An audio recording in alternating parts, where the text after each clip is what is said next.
ইতালির ভেনিসে আইনশৃঙ্খলা ফিরিয়ে আনার দাবিতে বিক্ষোভ সমাবেশ অনুষ্ঠিত।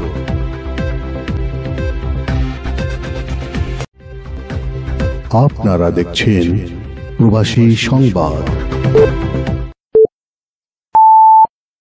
আসসালামু আলাইকুম। এমকে টেলিভিশনের প্রবাসী সংবাদে আপনাদের সাথে আছি আমি শারমিন মিনা। এতক্ষণ শুনছিলেন সংবাদ শিরোনাম, এখন ডেস্ক থেকে বিস্তারিত। ইতালির ভেনিসে ছিনতাইকারীর ছুরির আঘাতে নিহত জাকমো গোব্বাতো জ্যাক স্মরণে এবং শহরের আইনশৃঙ্খলা ফিরিয়ে আনার দাবিতে ভেনিসের ম্যাস্ত্রে এলাকায় বিক্ষোভ সমাবেশ অনুষ্ঠিত হয়। আমাদের ইউরো ব্যুরো প্রধান জাকির হোসেন সুমন জানান, কয়েকটি সামাজিক সংগঠন আয়োজিত বিক্ষোভ সমাবেশে ভেনিসের বসবাসকারী প্রবাসী বাংলাদেশি অভিবাসী সহ কয়েক হাজার মানুষ অংশগ্রহণ করেন। বিক্ষোভকারীরা স্লোগান দেন, জ্যাক মরেনি, আমাদের সাথে লড়াই করছে আমাদের শহর রক্ষা করতে।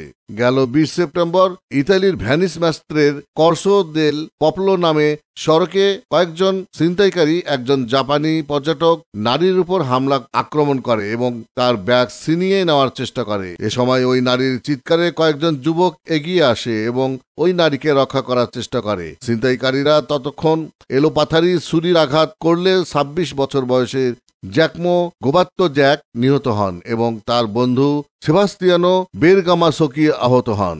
সাম্প্রতিক সময়ে ইতালি ভেনিসে আইনশৃঙ্খলা ব্যাপক অবনতি হয়। শহরে বাংলাদেশি বসতবাড়ি ও ব্যবসা প্রতিষ্ঠানে চুরি, কাজ শেষে বা কাজে যাওয়ার সময় ছিনতাই সহ নানা রকম অপকর্ম সংঘটিত হচ্ছে। মাদক ব্যবসায়ীদের উপদ্রব বৃদ্ধি পায়, যা শহরের বাসিন্দাদের উদ্বিগ্ন করে তোলে। বিক্ষোভ সমাবেশ থেকে ভেনিসের মেয়র লুইজি বরুনারোর করা সমালোচনা করে বলা হয়, ভেনিস এই শহরের বাসিন্দাদের যারা ক্ষমতার বিনিময়ে ভেনিসের শান্তি শৃঙ্খলা বিক্রি করে দিতে চায় তাদের জন্য নয়। তারা বলেন, মেয়র লুইজি যদি শহরের শান্তি শৃঙ্খলা ফিরিয়ে আনতে না পারেন 2025 সালের স্থানীয় সরকার নির্বাচনে তার কড়া জবাব দেওয়া হবে।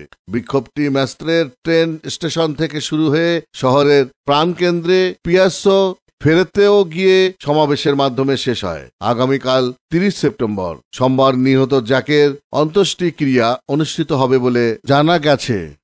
Non è mai successo nella nostra città, almeno a mia memoria, ma subito ci siamo trovati la mattina per cogliere questo momento e rilanciare, perché ভেনিসে আমরা যারা বসবাস করি এই শহরে এই কিছুদিন যাবত আমরা লক্ষ্য করছি এখানে জননিরাপত্তার বেশ বিঘ্নিত ঘটছে।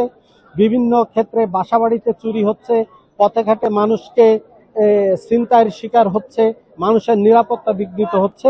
এ বিষয়ে কিছুদিন আগেই আমাদের এখানেই একটা ছেলে জ্যাক নামে একটা ছেলেকে ছুরিকাঘাতে সে নিহত হয়েছে, আরো কয়েকজন আহত হয়েছে।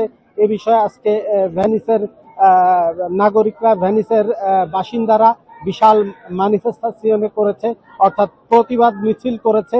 সেই প্রতিবাদ মিছিল ম্যাস্ত্রের ট্রেন স্টেশন থেকে শুরু হয়ে ম্যাস্ত্রের প্রাণকেন্দ্র পিয়াসা ফেরেতে এসে শেষ হয়েছে।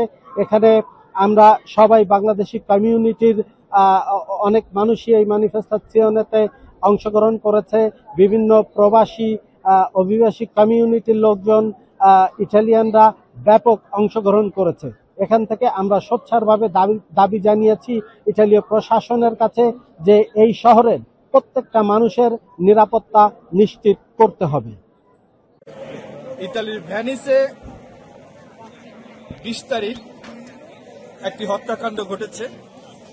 সেই হত্যাকাণ্ডের প্রতিবাদে আজকের ভেনিসে বসবাসরত সকল স্তরের জনগণ একসাথে হয়ে একটি র্যালি, একটি সমাবেশ করেছেন। সেই সমাবেশে তাদের দাবি যে সন্ত্রাসকে প্রশ্রয় দেওয়া যাবে না, যত দ্রুত আইনের আওতায় আনা যায় এবং এ ধরনের ঘটনা যেন পুনরাবৃত্তি না হয় সেজন্য প্রশাসনের দৃষ্টি আকর্ষণ করেছেন এবং দেশের টুকটাক এলাকা ভিত্তিক যেই সমস্যাগুলো সৃষ্টি হচ্ছে, চুরি ডাকাতি কিছু বেড়ে গেছে, তা যেন প্রশাসন খুব শক্ত হাতে দমন করে, সেই লক্ষ্যেই আজকের এই ম্যানিফেস্টেশনে এই র্যালি সমাবেশ অনুষ্ঠিত হয়েছে। Hi everyone, here in Mestre we lived one really difficult situation one young guy was killed by a man with a knife that live in the streets after Possono anche dirsi che avete preso il posto di soldi per il sociale, ma dal momento in cui non ci credono in quello che fanno, perché lo hanno detto pochi giorni fa, dal momento in cui pensano che gli interventi rivolti alle persone marginalizzate siano inutili. Iftekhar, প্রবাসী desk, MK television. শেষ করছি এমকে টেলিভিশনের প্রবাসী সংবাদ। এতক্ষণ সাথে থাকার জন্য সবাইকে ধন্যবাদ।